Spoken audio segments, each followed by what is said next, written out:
Hey, hello, before this video starts, I want to draw attention to, like, three things.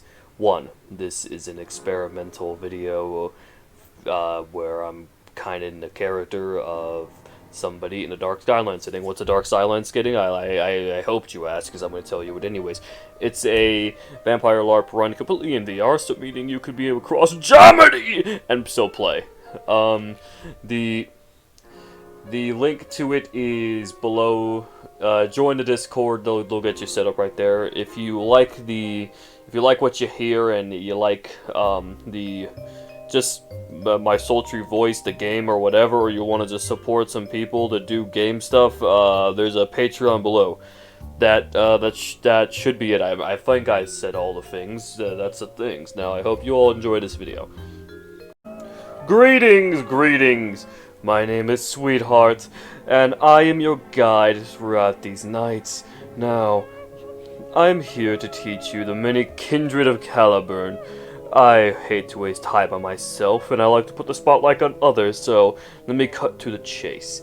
This information should be well and kept to yourself, although it won't be surprising if many others find this.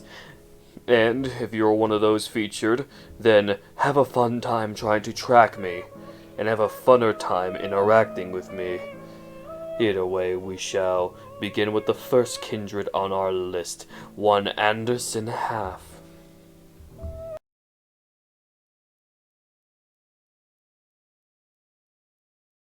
Mr. Anderson Half seemed to have been an anarch in his previous time in Boston, having defected to the Camarilla after responding to a blood hunt and diablerizing his sire, who, despite being a respected anarch, turned out to be an infernalist. Ugh, that does not look good for that movement.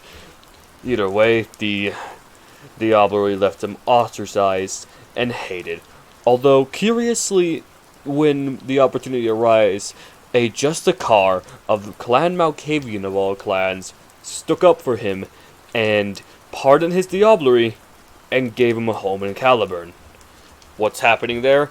I have no but the faintest clue. Either way, his time in Caliburn has sure been an eventful one, having previously been in both Brighton Beach skirmishes and also previously a deputy and a scourge, and currently, as at the time of this recording, let's see here, Toreador Primogen. Well, that's certainly interesting to say the least. I wonder if it's that damn Justicar's plan. Either way, Oh, I'm sorry, I'm still befuddled by the information presented here. It seems that he's rather extremely skilled, lucky, or he has some very powerful people looking at him. Nonetheless, I have scooped some interesting trivia about Mr. Half. He seemed to be in a relationship with a Toreador named Titania. His demeanor and outlook on life is very interesting for one in his situation, especially one who has committed diablerie before. And, well, other than that, it gets stranger from there. He is opposed to the blood bond, and he is quite the progressive kindred, having been noted yelling, "Ghouls are people." What do you expect out of an anarch, I guess? Oh, I'm sorry. Camarilla Primogen.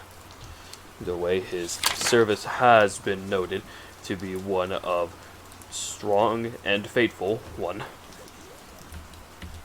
It's quite interesting to see this character in Caliburn, just to oppose to the kindred in Boston and Rhode Island. Trust me.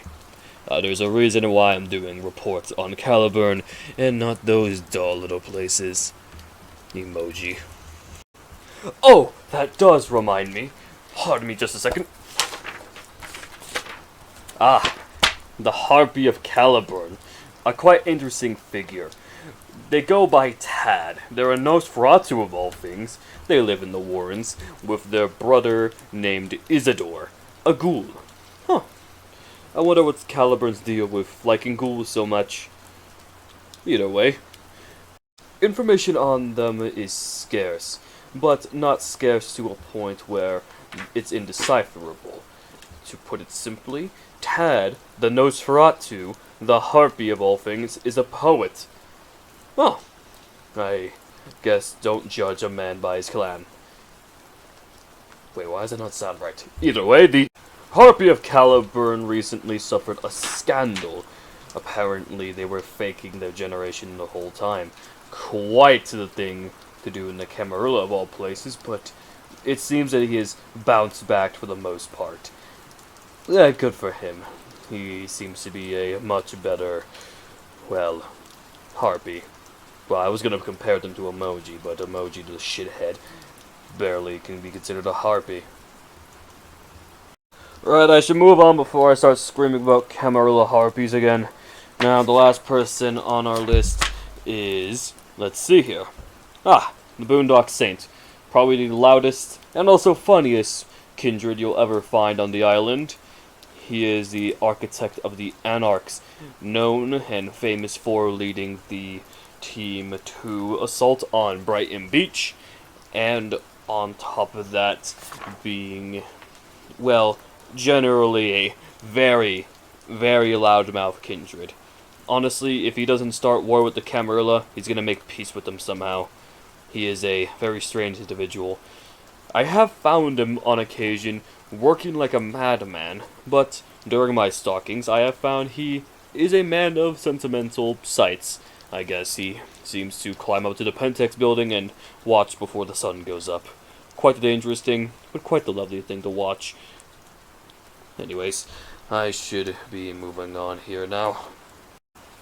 As the night grows colder and the day becomes ever approaching, well, this was certainly an interesting spotlight and a good step forward of trying to analyze every single kindred on the island. Don't be surprised if I review all these kindred I have mentioned in greater detail as more information comes out about them, or I can manage to pry out of them. Now, go. Leave me now. Or merely stop the recording. I'm gonna go now. Hello, kitty. I love you. Yeah, I love you.